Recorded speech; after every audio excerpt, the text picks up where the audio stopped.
उपमुख्यमंत्री अजित पवार यांची आज शेतकरी नेते रविकांत तुपकर यांच्या शिष्टमंडळासोबत बैठक पार पडणार आहे। शेतकऱ्यांच्या विविध प्रश्नांवर आणि अतिवृष्टीच्या नुकसान भरपाईवर या बैठकीतून चर्चा होईल। बैठकीला दिलीप वळसे पाटील, कृषी मंत्री धनंजय मुंडे आणि मंत्री अनिल पाटील हे सुद्धा उपस्थित राहण्याची शक्यता आहे। आजच्या बैठकीत नेमकं काय घडतं हे पाहणं सुद्धा महत्त्वाचं ठरेल। रविकांत तुपकर यांच्या शिष्टमंडळासोबत उपमुख्यमंत्री अजित पवार यांची आज ही महत्त्वाची बैठक पार पडणार आहे।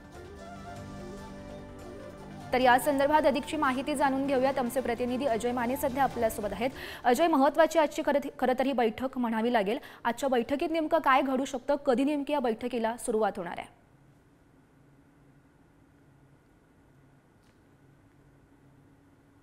पाऊस झाला त्याच्यामुळे शेतकऱ्यांना पडलेला फटका आणि त्याच्यानंतर उपस्थित झालेले अनेक प्रश्न, त्याच्यानंतर आज शेतकरी नेते रविकांत तुपकर यांनी जी आहे ती बैठक थेट राज्याचे उपमुख्यमंत्री अजित पवार, त्यासोबतच सहकार मंत्री दिलीप वळसे पाटील, कृषी मंत्री धनंजय मुंडे आणि मदत व पुनर्वसन मंत्री अनिल भाईदास पाटील यांच्यासोबत जी ती बैठक लागणार आहे। या बैठकीत खरं तर मराठवाड्यात झालेली अतिवृष्टी असो किंवा मग पावसामुळे झालेलं पिकांचं नुकसान असतो, या संदर्भातली जी ती चर्चा केली जाईल। खरं तर अनेक वेळा शेतकऱ्यांचं नुकसान होतं, पीक विमा त्यांनी काढलेला असतो पण तो पूर्णपणे मिळत नाही किंवा मग 1 रुपये विमा जी संकल्पना होती त्याच्यावरही सुद्धा चर्चा केली जाईल। आणि त्याच्यानंतर शेतकऱ्यांना कशी मदत करता येईल, कारण की मागे म्हटलं गेलं होतं की कृषी मंत्र्यांनी आदेश दिले होते की जिल्हाधिकारी असतील किंवा जे अधिकारी असतील त्यांच्याकडून शेतकऱ्यांच्या मागण्यांवर आज या